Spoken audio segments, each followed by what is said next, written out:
ऐतिहासिक धराकोट गड़े भक्तिमय परिवेश मध्य गुंडीचा यात्रा अनुष्ठित होती। रथयात्रा दिन श्री जगन्नाथ बलभद्र सुभद्रा को पारंपरिक पहंडी विधि में रथारूढ़ करा तेबे धराकोट गड़र विशेष परंपरा अनुଯାयी रथ टाणिबा कार्यक्रम परदिन रथ टणा जाइथिला। सेहीपरि एठारे बाहुड़ा यात्रा मध्य साधारण परंपरा ठारू भिन्न भावे एकादशी तिथि अर्थात गोटे दिन पर पालन करा जाए। प्राय 400 वर्ष धरी यह अनन्य परंपरा धराकोट गड़े अब्याहत रही आसी। रथयात्रार आउ एक विशेष आकर्षण होउछि धराकोटर महिला राजा से समस्त देवनीति संपादन करने सह रथयात्रा दिन रथ उपरकू चढ़ी पारंपरिक छेरा पहरा नीति पालन करथांती। आज भी धराकोट गड़े बंची आसी राजतंत्र परंपरा। तेबे एने किछि श्रद्धालुंक सहित धराकोट बड़दाण्डरू अधिक आलोचना करछन्ती आम आसिका प्रतिनिधि नरेंद्र साहू।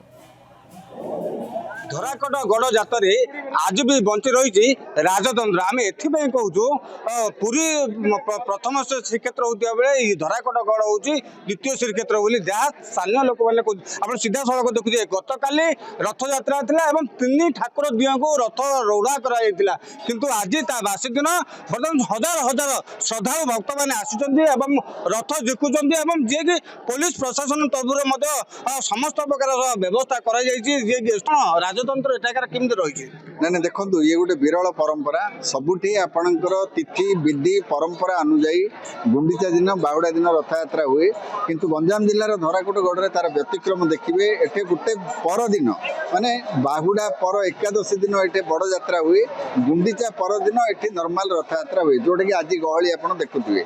विशेषत्व होची जे एठाकार राजा माने पुरी जाउथिले रथयात्रा देखि आसुथिले ता परदिन एठी यात्रा करथिले। तार उद्देश्य होची जे ए राज्यर धराकोट गड़र धराकोट अंचल गड़जात अंचल श्रद्धालु माने भक्त माने बहु संख्यार आसिक ए रथयात्रा जी सामिल हो पारे। आर आउ गोटे विशेषत्व जोड़ी जोटा कि आर शेष राजा जी थे किशोर चंद्र सिंहदेव तांकर देहांत पर झील सुलक्षणा गीतांजलि जड़े महिला हेले सी राजा भाई अभिषिक्त होकर जगन्नाथ बलभद्र सुभद्रा समस्त कार्य समस्त देव कार्य अति सुचारू रूपे पालन कर रथयात्रा दिन से पालिंकी रूपा पालिंकी सी विजय कर ठाकुर पाक जोटा कि सी छेरा पहरा करहंडी कर आलती कर विधिबद्ध भाव में जन महिला होकर सी जो देव कार्य कर गोटे भक्त मान भर गोटे गभीर प्रभाव पकाउछि। रथ टणा चली हजार हजार भक्त मैंने आसुच्च रथ झिकुंट 3 ठाकुर दर्शन दौरान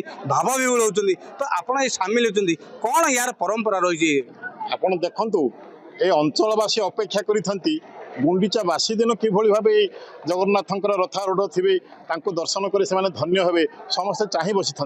आपण मैंने देखु ये तो मो पूर्ववर्ती से कही जे धराकोटर रथयात्रा भिन्न धरण रथयात्रा केमती ना आपण पुरी रे जो दिन गुंडीचा हुए ता परदिन एठारे गुंडीचा हुए एवं जहाँ पूर्व ये जो रथ निर्माण ठार आरंभ करी जो तिथि अनुसार काम आरंभ होगा कथा से तिथि नक्षत्र अनुसार रथ कार्य आरंभ हुए एवं रथर उच्चता जी रहा कथा काठर अभाव हेले से भली रथ आग जमी आम पिला बेले देखी एवं से भली रथ तैयारी होउछि एवं से नीति परंपरा अनुसार होउछि एवं अंचलवासी केवल यही रथयात्रा को उपभोग करने एथरे सामिल होगापी चाह बसी था। यही गुंडीचा बासी दिन आज गुंडीचा बासी दिन रथयात्रा होउछि एवं आर जो हम बाहुड़ा बाहुड़ा बासी दिन आई जो यात्रा हम आप देखिए आठू आहरी बहु 2-3 गुणित लोक अंचल प्रत्येक ग्राम आसी जमा हे एवं आनंद उपभोग करेंगे एवं जगन्नाथ को दर्शन कर कृतकृत हे। निश्चित भाव जहाँ श्रद्धा भक्त मैंने कहवा बेले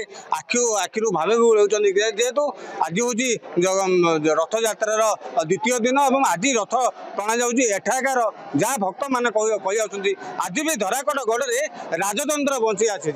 गंजाम जिला आसिकारू नरेंद्र कुमार साहू नंदीघोष।